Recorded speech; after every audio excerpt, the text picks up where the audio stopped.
Hey friends, I thought I would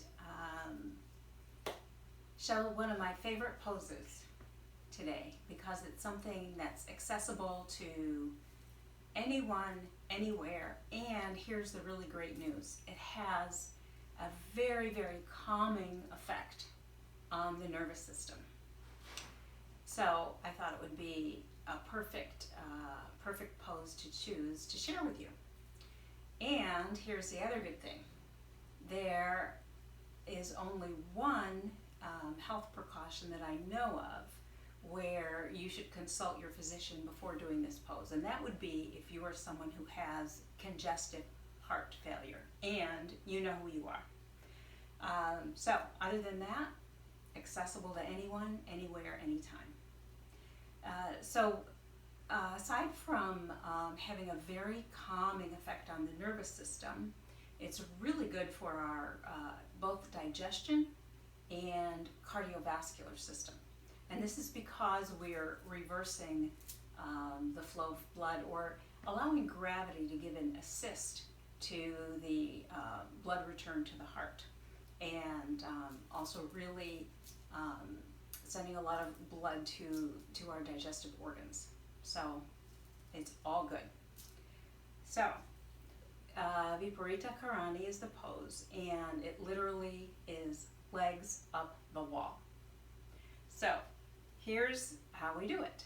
We have several options.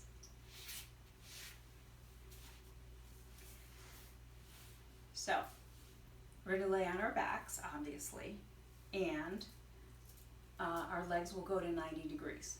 But here are some of the variations that we can do. So I just wanted to show you that as we go into legs up the wall position,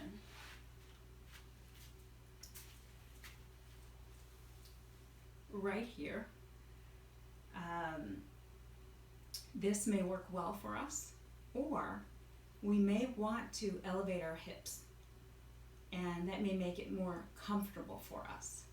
So to elevate the hips, you can take a block, a rolled up blanket,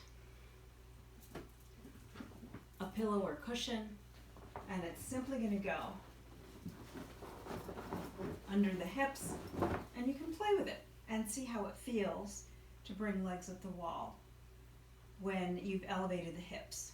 Now, I'm going to remove this and give you the only second precaution that comes to mind right here, right now, and that would be if you're elevating the hips, we're putting more weight on the back of the shoulders, and we want to keep our gaze straight up to the ceiling, because with hips elevated, more weight on the back of the shoulders, if we turn our head side to side, we're actually putting our neck in a somewhat vulnerable position.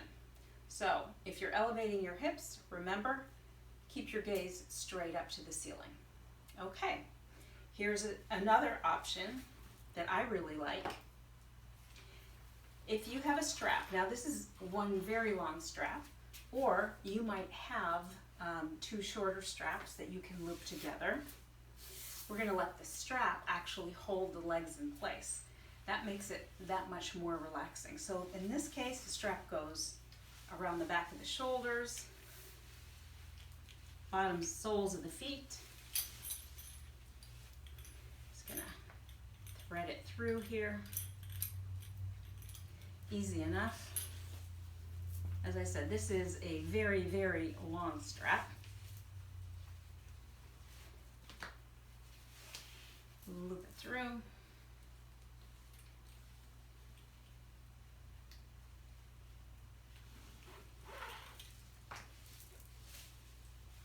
Okay. And you can make adjustments to the strap when you're actually already on your back. So I have it about right for me. Don't want to hit my head back there. So I'm just going to lay down. Make sure the strap is long enough so that it is supporting my legs, and the strap is completely holding the weight of my legs so that I don't have to hold them in place. That makes it extremely, extremely inviting and a very nice place to stay and hang out. Third option. Maybe it's the fourth option. You can literally find a wall. So I'm going to use my armoire here. Legs up the wall. So what you want to do is bring your hips nice and close. It's a little bit of maneuvering here. Pull your knees in, extend your legs up, and then scooch as close to your wall as possible. And there you go. Now the wall is doing the work for you. So, lots of options here. In this position, you can also elevate your hips if you want, or not.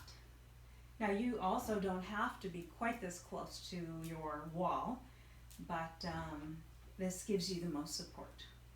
Arms in any position. Palms down, palms facing up, maybe goalpost arms. Maybe you've got just a little bit of cushioning under your head, and this is where we'll stay. So remembering, if possible, to inhale and exhale through the nose, and perhaps making the exhalation just a few seconds longer than the inhalation. That too has a very calming effect on our nervous system. To come out, knees to chest, roll onto your side, and then push yourself up to your seated position. All right. So I hope that is something that you can put to use any day of the week, especially in times like these. And give me some feedback on that, how that went for you. Look forward to sharing some more great yoga tips with you. Namaste.